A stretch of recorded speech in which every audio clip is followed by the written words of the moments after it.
Aquele único dente não passava do dente de um extinto suíno. E esse é o caso de como um porco fez com que um evolucionista fizesse papel de símio. Eu acho que o homem sempre foi o homem.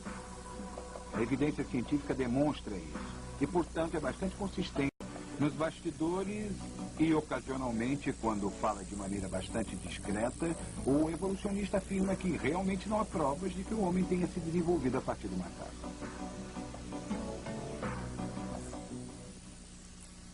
Os evolucionistas se deram conta de que não podem mais contar com registro de fósseis para lhes dar qualquer fundamentação. Então, o que fizeram foi surgir com uma alternativa bastante engenhosa para a teoria da evolução darwiniana. Eles a chamam de o conceito de equilíbrio pontuado. Uma das conquistas da teoria evolucionista nos últimos 10 ou 15 anos seria de que, ao invés de se desenvolver gradualmente no transcorrer de longos períodos de tempo, a evolução aconteceu em surtos bruscos, e ao longo desses surtos rápidos havia um período onde nada acontecia. Acontece que isso resolve todos os tipos de problemas intelectualmente para os evolucionistas. Ele nem precisa procurar pela amostra de fóssil. Não há evidência nos registros de fósseis que um animal tenha se transformado em outro tipo de animal. O equilíbrio pontuado chega e diz que populações isoladas de animais evoluíram rapidamente e não deixaram rastro, mas este é um argumento de falta de dados. Não há formas de transição. E isto é usado como prova pela vertente da teoria da evolução chamada equilíbrio pontuado. Isso é ciência de má fé. Com essa nova informação, estamos tentando rever nossa visão da evolução, e o que está surgindo é uma síntese bem mais poderosa das teorias evolutivas. Eu penso que a teoria do equilíbrio pontuado seja uma tentativa desesperada para salvar a teoria da evolução. O equilíbrio pontuado, enquanto tenta explicar a falta de formas intermediárias entre espécies vizinhas, negligencia tocar na verdadeira indagação. Por que não há transição entre as principais categorias de formas de vida? Uma resposta extraordinária foi fornecida pela teoria do monstro esperançoso, de Goldsmith. Quem acreditaria, por exemplo, que um réptil coloque um ovo e que uma ave saia do ovo, como Goldsmith afirmou sobre sua teoria quando ele surgiu com a ideia? Estamos retrocedendo às fundações dos princípios evolucionários e avaliando novamente como o mecanismo de evolução ocorre. Infelizmente, eu acho que um certo número de pessoas que não pertencem ao campo da ciência, mas que lidam com a evolução, interpretam isso como uma forma de lançar dúvidas sobre o que chamo de fato da evolução. O que isso nos diz é que os evolucionistas estão com medo. Parece que quase todo novo desenvolvimento na ciência está convergindo para destruir a evolução. Quer estejamos falando sobre novas descobertas em astronomia, ou em paleontologia, ou em biologia, isso é verdade. Eu, de repente, me dei conta de que há poucas provas para a teoria da evolução. E, apesar disso, eu a havia aceito como verdadeira desde uma idade bem jovem. Eu acabei percebendo, finalmente, após estudar todo esse material e pensar muito a respeito, que a evidência científica para a criação é bem mais forte do que a evidência científica para a evolução. Na última década, a maior parte dos pilares básicos sobre os quais a evolução se apoiava desmoronaram, e a teoria está à beira do caos. Infelizmente, no momento, os evolucionistas estão alardeando mais do que faziam antes que a evolução seja um fato. Bem, é minha opinião pessoal que a evolução seja um fato consumado. A evolução, não tenho dúvidas de que ela tenha acontecido. O registro geológico não pode ser explicado de nenhuma outra forma, a não ser através do processo evolutivo. Muitas vezes ouvirão a afirmação de que a evolução é um fato, mas um cientista deve saber que não pode fazer uma afirmação dessas. Se a evolução algum dia ocorreu, não foi observada, está fora do âmbito da ciência, inacessível ao cientista e ao método científico. Muitos evolucionistas surgem com teorias muito bizarras. Parece que eles reconhecem que a evolução não faz sentido em termos científicos. E parece que são forçados a surgir com essas ideias incrivelmente imaginativas. Por exemplo, alguns agora reconhecem que a geração espontânea da vida, da ausência da vida, é cientificamente impossível. E então o que fazem? A atribuem a um criador? Não. Eles alegam que a vida veio do espaço. Eles podem crer nisso, mas não podem chamar isso de ciência e nem ensinar isso nas escolas como sendo ciência. Evolução é simplesmente um método de fabricar histórias, no lugar de verdadeiros dados científicos. A ciência era a busca da verdade. Hoje em dia parece ter deteriorado em busca de uma história passível de ser acreditada.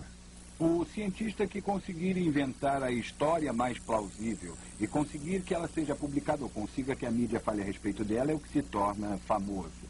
Eu posso dizer que, como cientista, eu não vejo nenhuma evidência de que a evolução tenha ocorrido ou que esteja ocorrendo hoje em dia. Um cientista com quem mantive contato disse que mesmo que a evolução não seja verdade, não poderá mais ser redirecionada, pois já foi longe demais. Milhões de livros-texto teriam de ser reimpressos. Os museus por todo o mundo teriam que descartar suas exposições. A sociedade jamais confiaria na ciência de novo.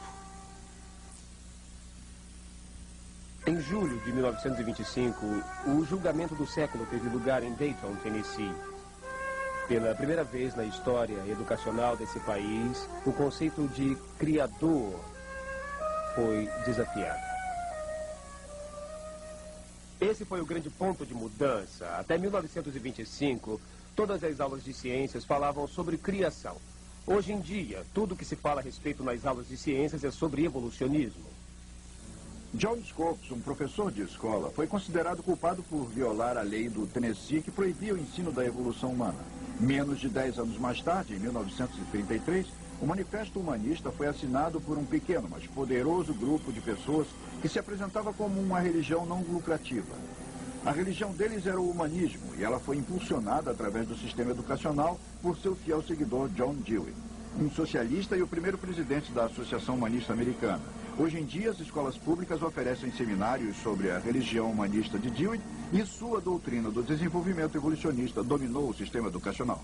Hoje em dia, nós temos religião sendo ensinada em nossas escolas públicas. Os princípios fundamentais do humanismo, por exemplo, conforme apresentado no Manifesto Humanista. Princípio número 1. Os religiosos humanistas consideram o universo como existente em si. Ele não foi criado.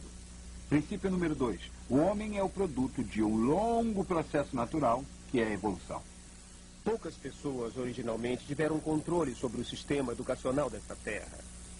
Uma das coisas que era imperativa que eles utilizassem em seu programa era o evolucionismo.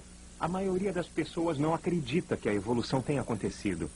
O fato de que a maioria dos cientistas acredite, ou que praticamente todos os cientistas acreditem, não é algo isolado. Porque, na verdade, nós gostaríamos que as ideias fossem passadas para nossos alunos.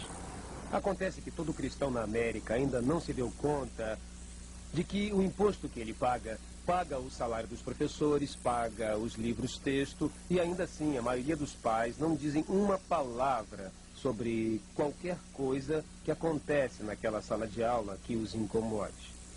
Não é possível pensar que os pais permitam uma doutrinação ímpia sobre o evolucionismo. Milhares de crianças são levadas a nossos museus diariamente de ônibus, em passeios patrocinados pela escola, onde recebem cursos sobre o evolucionismo. E da mesma forma que na União Soviética, essa religião de ateísmo é apresentada como um fato, sem que pontos de vista alternativos tenham permissão para serem expressos. O advogado Wendell Berry defendeu uma causa para uma apresentação equilibrada entre a ciência da criação e o evolucionismo na Suprema Corte Americana. Ele é o autor do livro A Origem, Revista das Espécies.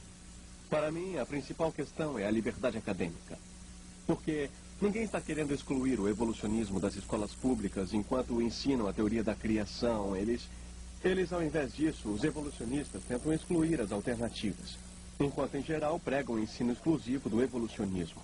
Acho que o criacionismo deveria ser ensinado na escola simplesmente porque todas as boas ideias devem ser ensinadas. Eu acho que não devemos ter medo das ideias, quer sejamos contra elas ou sejamos a favor delas. Mas acho que todos devem ter acesso a ambos os lados da questão. 86% do público americano acha que a teoria da evolução deveria ser ensinada em conjunto com a teoria científica da criação.